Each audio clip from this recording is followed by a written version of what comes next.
Thank you, Ramit, for this opportunity. My name is Rupesh Bhavane, and today I am going to talk about building nutritious communities as a part of Global Zero Hunger Goal. International Food Policy Research Institute and WWH jointly published Global Hunger Index. We all know about hunger, nutrition, and Global Hunger Index. In this 2019 Global Hunger Index, India was standing at 102 rank out of 117 countries.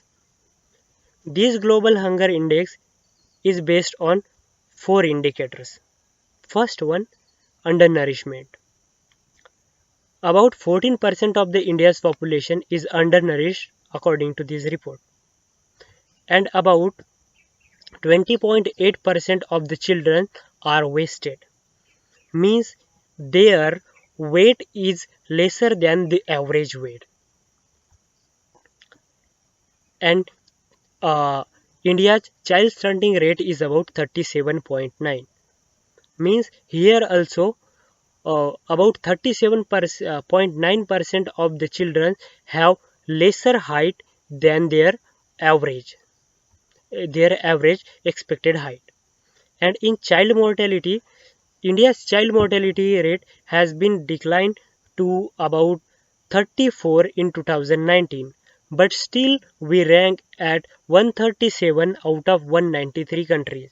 So here also we need improvement. So we saw that in all these indicators, we are lagging far behind. So we need to improve it using various ways. So how can we tackle that hunger? Yes, I am going to talk these ways in two different ways, rural and urban ways. So while talking about rural ways, I would like to take example of Vidarbha. Vidarbha is a big region in India. You can compare it with some of the European countries, small European countries, and you will find that most of the people, many of the people here are farmers. Yes, and they do grow rice in their farms. Today I am sitting in this rice farm as well, and you will find that many of the people have quintals of the rice available at their home, but still they are hungry and malnutritious. Why it's like that? So you will come to know that you cannot eat directly just rice or just wheat. You need some vegetables with that to get nutritious food and your other food needs. So you need vegetables as well, but for that vegetables you need to be dependent on someone else, because most of the population here, they do grows only rice and they are dependent on some other vendors for their vegetables need. So what happens here, uh, if you grows their income and some kind of transfer to them, it's going to help them somehow to get vegetables and have better nutritious level. But this way also you are indirectly helping them. Means you are building their nutritious level, but indirectly. What actually happens here that many of the peoples here are addicted of kharra. It's some kind of addiction material it is, which cost about 20 rupees per kharra, and one person consumes about 3 kharras per day. 20 20 20, which is 60. So a person spends about 60 rupees on this kharra. Not all people consumes kharra, but many of the and most of the rural people, they do consume kharra. And what happens here that when they do buy kharra, they are spending about 60 rupees. But when it comes to about 50 or 100 rupees kg vegetable, they do hesitate to buy this vegetable. So people are so addicted of this kharra that they are not spending enough money on vegetables, but they are spending their money on kharra. So this trend can be changed, and with that nutritious level can be gained. But other than that, there is a direct way. In rural India, and many of the parts of India, people will be having land and water resources available. Not huge land, but they will be having small lands available with them. And to grow vegetables, luckily you need only 20 by 20 land, 20 by 20 meter land. Here you don't need to produce foods and vegetables for selling in market. You just need to produce fruits and vegetables for your own family. I have observed in some of the villages of Vidarbha that they do grow fruits and vegetables. Fruits like sitafal and jam and some other kind of fruits. And in vegetables, uh, chili, cucumber, methi, chodi, or saijira, or any brinjals, or many other kind of vegetables they do grow in their farm and their home as well.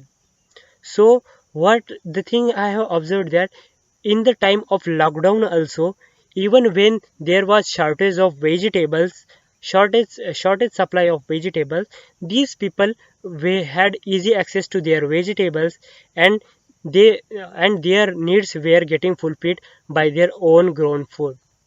So in this way we can make them self reliant. When these people will be producing their own food, they don't need to be reliant on someone else for their needs. And food is such a necessary thing that I think people should be self reliant for at least food. So, so in rural areas, these things can be easily implemented, and people can grow their own food with some little help of outsider.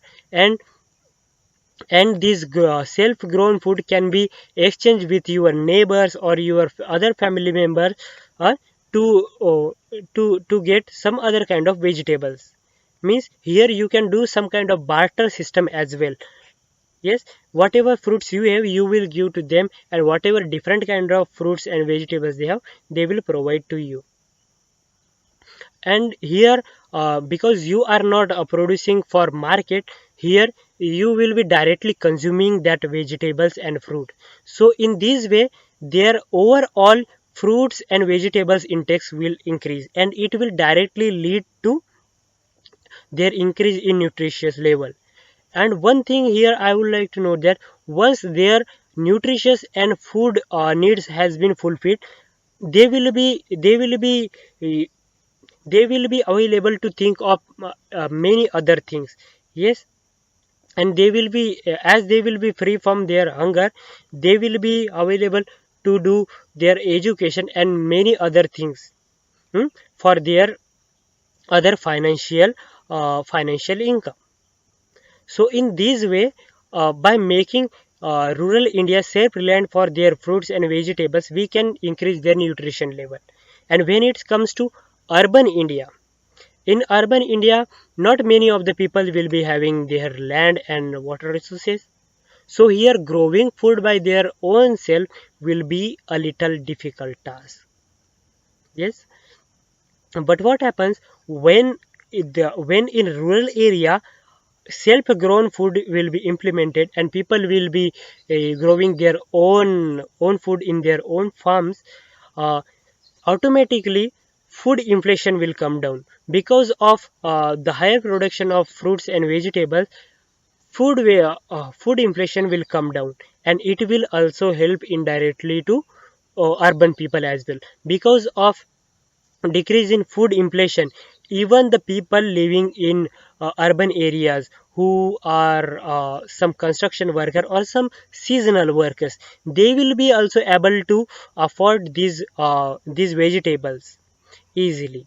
And this is how uh, making uh, making rural India self reliant for their food needs and their nutritious level.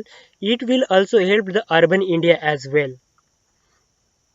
And I have observed that uh, by producing your own food, uh, people will fall feel more confident, and they will be focusing they can focus easily on some other stuff, because once their food need has been fulfilled, they they can better, they can focus on some other financial needs in better way.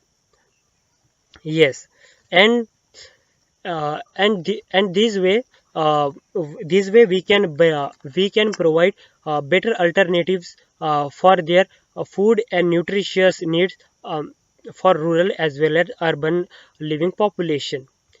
In 2019, 19 from December, we are facing coronavirus pandemic, and because of that, of course, about some crores of the people, some of the papers have estimated that in India about 130 million, it's about like 130 million is such a huge number, and these many peoples will be again pushed in chronic hunger by end of 2020.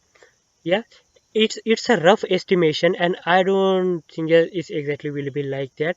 It can be more or less also, but still we know that because of that, some of the portion of the population will be facing hunger issues. So by implementing this rural way of growing your own food, we can help this population as well.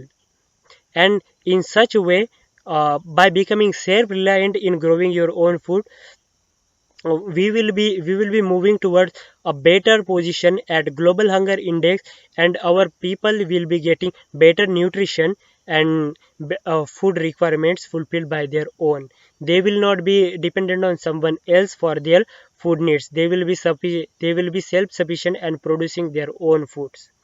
And this is how uh, our children and rural families as well as urban families will be able to take better nutrition as well as food in their day to day life. Thank you.